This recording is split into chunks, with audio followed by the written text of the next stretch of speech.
platforms, discussion boards, and then some social media stuff with Facebook, Twitter, YouTube, TikTok. And social media is such an integral part of all young people's lives today. It only makes sense to start incorporating this social media use into your learning and teaching. And I've done a little bit of that.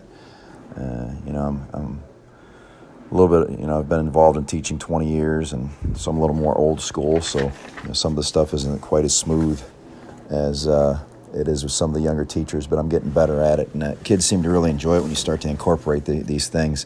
Some examples of the telecommunications that I've used in class, Facebook and YouTube, use that for my basketball program, for the basketball pages, a Facebook page and a YouTube page, where we put all kinds of information in there. Some basketball videos of games and things, and kids' workouts they can put into those YouTube pages as well. Another thing I've done is we do what's called, right in practice, a shooting drill challenge versus Adena High School. It's a former coach of mine that became a head coach a few years ago at Adena High School. And we will, in practice, we'll do shooting drills against them. We'll put them right up on a screen in our gym, and they'll do the same thing, and we'll do the same shooting drills. That we have very similar shooting drills, and we'll compete against each other, and we can see it in live time. And we'll have competitions and keep track of who wins, who loses, and losers have some extra conditioning and things like that. But it gives the kids a little more, it just gets you to compete a little bit, have a little more fun in some of the drills you do. And when we put that up, we do that every once in a while. We won't do that every day, but we'll go against them. And that's been something that has been really fun for the kids to do. In my advanced phys ed class, we did a TikTok video to promote the class. Each elective at our school was required to do some sort of promotion work to promote their elective, to get kids to sign up and just to be aware of the classes that were available. So our class did a TikTok video. I didn't really know much about TikTok at the time, but they know all about that, and they took over and they did a real nice video on and showed all the different things. And they had fun with it as they did it. They made it a little comical, and all the different things we do in advanced phys ed to try to get people to sign up. So that was pretty interesting. There's some other things that I haven't used in my class. And I probably, just not as familiar with being able to do some of this stuff, but won't use exactly in my class. But it's a benefit. I found it's a benefit for me to look at these that other people do is blogs, podcasts, and discussion boards. Especially like the PE blogs and podcasts.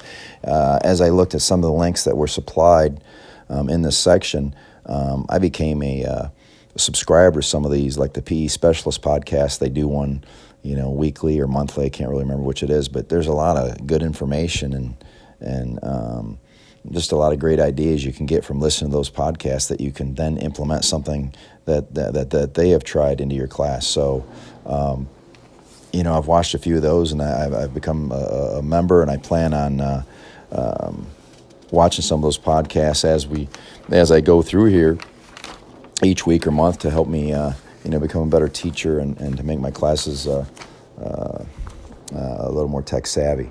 The second area, computer assistant learning.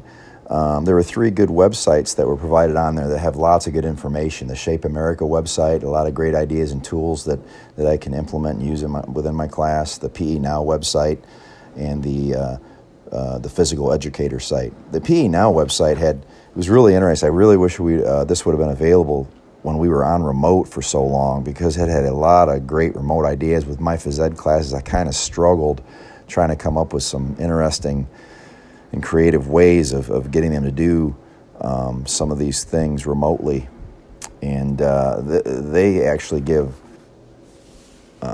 different modules. They come in 3-week lessons, each module on a particular area of physical education, and it gives you all the lesson plans and ideas and things like that. And a lot of it had to do with remote learning that you could use in 3-week segments. And if I'd have had that available, I definitely would have used some of that to put into my class remotely. And, in case we ever go remote again, I have some of that to be able to use. But a lot of great resources there that are available in that site that I can use and put right in my class. And these modules you can put right into your learning management system. Our LMS we use is Schoology, and they actually gave an example how to put it into Schoology, and it would have fit really well. And that's something if we ever have to go remote again, or even as I use Schoology, I can put some of those things in there from the PE Now website. And I really like the Physical Educator site. And I've seen this guy before with some things, but he has some really great ideas and resources.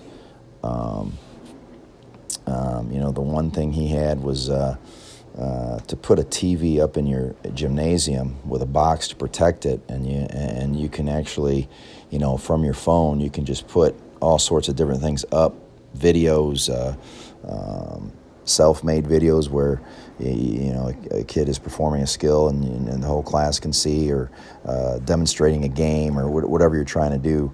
There's all kinds of different heart rates can go right up on this big TV, and the whole class can see them. And I thought that was a great idea. I'd really love to try to figure out a way to get something like that in our classroom. That'd be a great thing to use when we do those shooting games and in our basketball practice against Adena. Have that big TV up on the board. But I thought that was a great idea that I wouldn't mind trying to implement at some point. I do use some things in this, like the smartboard I talked about. Pretty much use a smartboard every day in my health classes. I use it a little bit in my coaching. I've asked for a smartboard in the gym area, a portable one, we could use for basketball and phys ed. I haven't got that yet, but it'd be really interesting to use the smartboard for things like that. Right now we use the smartboard. We watch film, and I can circle things and highlight things, and it's just allows for you to do a whole bunch of different things that you can't do with just normally watch it on TV. And we use Schoology as our learning management system, which I just, when we went remote, that's kind of where I started with this technology stuff, and I'm kind of gradually going here. So, I'm pretty fluent in Schoology now, and it's been a big help, and I'm really glad that I finally started using that. Some things I will use, these websites, the Shape America website, the Physical Educator, and the PE Now. They just have lots of great ideas and different ways that you can improve your teaching, and different lesson ideas that I've never really thought of. Not the most creative person in the world, and they just have some good ideas that you can implement that as we go, and it's something that you can look at from time to time and really come up with some good things to, I think, make the phys ed class a much better class.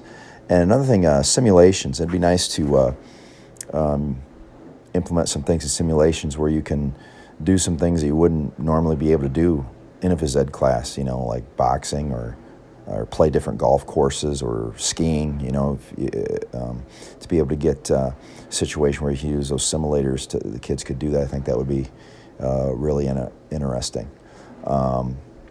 Video games, the Wii Fit, and things like the Pelotron, those would be interesting things to get to put into your class. I think you got so many kids with different interests. If you start using things like those video games, it may catch some of those kids' interests that normally are scared off a little bit with PE when you start doing those different ways to implement stuff. The last area was the assessment. And with the assessment, after kind of watching that, I really need to improve on the way I assess in PE. Looking at it, I kind of feel bad. I haven't done a good enough job, I don't think. There's 3 types that it mentioned: entry level, progress monitoring, and summative. I do the entry level a little bit, and I do some of the summative a little bit, and I don't do enough of the progress monitoring, which would be more, I need to do more formative assessment. So I'm giving, constant feedback so they can progress toward learning their goal, instead of just introducing something and then you grade them on the skill or you grade them on the concept, knowing it or not knowing it. Formative assessment allows you to assess how they're progressing to meet their goal in steps, little goals to accomplish the ultimate goal, and I need to do more of that In my phys ed teaching, for sure, I do a little more of that in health. I have not done as much of that in phys ed. So some things, that they mentioned that I do use currently, assessment-wise in my class. I do a thing where we create our own game that teaches a skill or a concept. Matter of fact, we're starting that next week. And now I plan on having them upload that to YouTube videos so we can then we can use that for different classes to see, hey, this is the game they come up with. We can watch it, and this is how you play it. Now that I've learned to upload things like that on YouTube. I do use the FitnessGram to test fitness levels. I'll do a pre-test at the beginning, then I do one at the end, see how you've improved, assess them on the pacer test, push-ups, sit-ups, sit and reach. And we also keep ongoing records for that, for all the classes in the past that kids kind of like to compete that way. Some things that I need to start using would be a little more creative. Like I liked, they had two things there. Create a 3-minute instructional video about a skill or concept. A student do that, and that way they do that video. Also, create a brochure about a skill or concept. Through the video, you can see if they've mastered or have the grasp on that skill or concept, and that just gives them a more creative way to show that they know it or don't know it, instead of just trying to perform the skill. You can only improve so much, and so being able to hit a volleyball in the air 20 times above the head and getting graded on that. Some kids are not going to be able to get to that in the short amount of time you do it, but if they do one of these instructional videos or a brochure, something creative like that, using some of this technology, then they can actually show, hey, they know what we're talking about, they get the concept, and you can assess them that way. Some formative assessment ideas they had that I liked. They had the learning roadmaps that were descriptive. They had the one where the kids either put a 1, 2, 3, or 4 fingers up. The 4 would be wow. That means they really understand the concept. 3 means they got it. 2 means they're getting there, and a 1 would mean they can't get this yet. You can do that, daily throughout the, even throughout the class to kind of understand where kids are at. And I really like the use of magnets that the one guy had. He used magnet assessments where each student, he had a whiteboard, and they were magnetized whiteboard, and he had magnets with numbers on it. Each student had a number. And then they had those 4 ratings: the wow, got it, getting there, can't get this yet. And right during, as they were performing, whatever they were performing, the kids would run up and they'd put their number under the 1, 2, 3, or 4 to see where they're at. And that's kind of assessing where they're at as they're going. And it's a quick way for them to do it without taking a lot of class time. And then I can kind of assess each kid a little better, each student as we're going. So, and it kind of gives them ownership, in their learning too. I just think that would be a really good idea to get them more involved and give them maybe a little more motivation to get to the 4 wow. So those are some ideas that I really liked. And also the self and peer videos, assessment through that. Make a video and they can assess their peers, or they can kind of assess themselves to see where they're at, and their peers and themselves can correct as they go, and they can actually see what they're doing wrong, the way they need to do it, and how they need to correct it, and help from other kids in the class sometimes is a little more valuable than me saying something. So I like those ideas for the assessments, and the assessment part's the most that I think I got the most out of, because I really need to improve with that within my phys ed classroom. So some of the things in these 3 sections, I do some of the things I will implement, but a lot of it